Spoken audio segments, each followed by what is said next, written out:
پہلے بند ہو گئے تھے تو کیا وجہ تھی، کیوں بند ہوئی تھی؟ کیونکہ جب راستے بند ہو گئے تو اندر جو لوگ تھے اور وہ ڈپرائیوڈ ہو گئے، پشاور کی طرف آنا، ہسپتالوں میں جانا، اسکولوں کالجوں کا، وہاں پہ جو لاوا تھا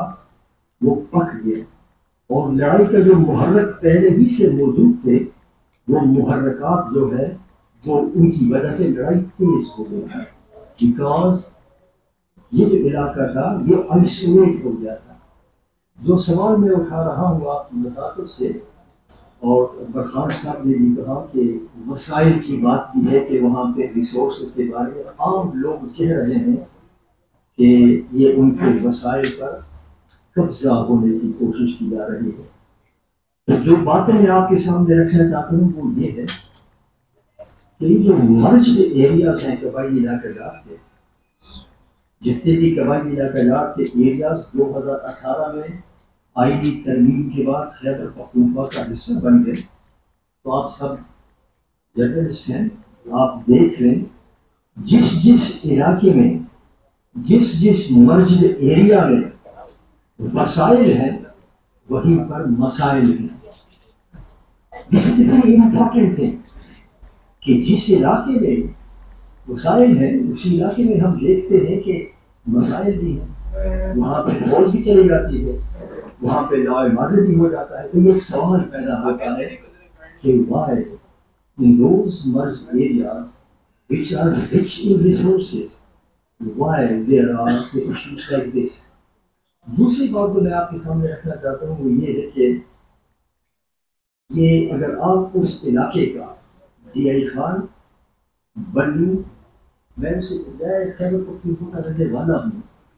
اور میں نے بہت قریب سے ان چیزوں کو دیکھا ہے۔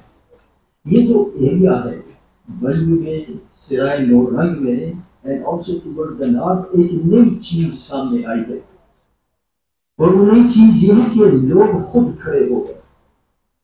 اور انہوں نے کہا کہ ہم نہیں مانتے، یہ جو دہشت گرد ہے ان کی کوئی سرپرستی کر رہا ہے۔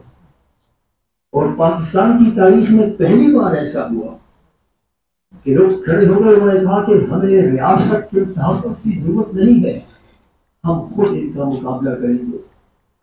And then we discovered کہ ہاں جو دہشت گرد تھے وہ بیک فٹ پر چلے گئے۔ باجوڑ میں بھی یہی ہوا، سوات میں بھی یہی ہوا کہ کہیں نہ کہیں سے یہ دہشت گرد دوبارہ نمودار ہو گئے، ریاست ناکام ہو گئی۔ کچھ لوگ کہتے ہیں کہ ریاست جان بوجھ کے ناکام ہو گئی، کچھ کہتے ہیں کہ ناکام ہو گئی۔ جب وہ ناکام ہو گئی تو لوگ کھڑے ہو گئے۔ اب یہ جو سارا ایریا ہے کہیں ایسا تو نہیں ہے کہ یہ ڈیلیبریٹلی ڈیسٹیبلائز ہو رہا ہے، اور اگر یہ ڈیسٹیبلائز ہو جائے، اور آپ نے دیکھا ہوگا کہ یہ جب سے طالبان وہاں آئے ہیں 2021 میں، ہم دیکھ رہے ہیں کہ ڈیسٹیبلائزیشن کا ایک پیٹرن شروع ہو گیا ہے، اور وہ پیٹرن یہ ہے کہ پہلے ہم نے کہا کہ یہ دہشت گرد ہے، ہم ان کو ماریں گے، پھر ہم نے خفیہ طریقے سے ان کے ساتھ بات چیت کا ڈور ڈالا اور بات بھی کہ ان کے 4-5 ہزار لوگ پاکستان جائیں گے۔ لوگ کھڑے ہو گئے، پھر پیچھے ہٹ گئے، یہ جو دہشت گرد اب دوبارہ برسر وہ جو ہے تو اٹھ رہے ہیں۔ تو میں یہ مطالبہ کرتا ہوں آپ کی وساطت سے کہ جو برخان صاحب نے کہا ہے کہ بھائی یہ زمینوں کا جو جھگڑا ہے اس کو حل کیا جائے، ریاست اپنا کام کرے، اور یہ انہوں نے بالکل درست کہا ہے کہ باقی جگہوں پر بھی جو لینڈ سیٹلمنٹ کا جو ایشو ہے اور وہ ایڈریس ہو رہا ہے، تو وہاں پہ ایسا جھگڑا کیوں نہیں ہو رہا کہ صرف اس جگہ پہ ہو رہا ہے؟ تو ٹھیک ہے، مان لیا کہ یہاں پہ لینڈ سیٹلمنٹ کے ایشوز کو ایڈریس کیا جائے، لیکن میرا مطالبہ ہے کہ اب وقت آ گیا ہے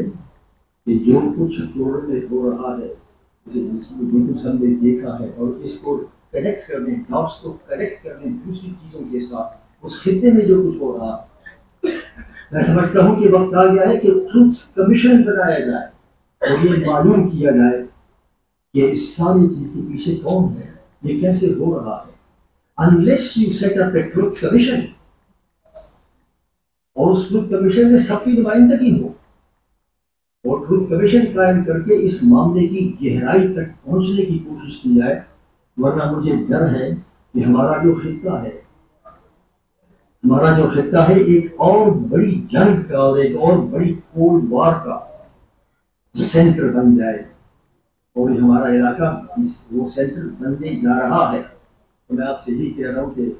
میرا مطالبہ ہے کہ ٹروتھ کمیشن بنایا جائے، اور وہ تمام شبہات جس کا میں نے ذکر کیا ہے ٹروتھ کمیشن کے سامنے رکھے جائیں۔ Thank you very much.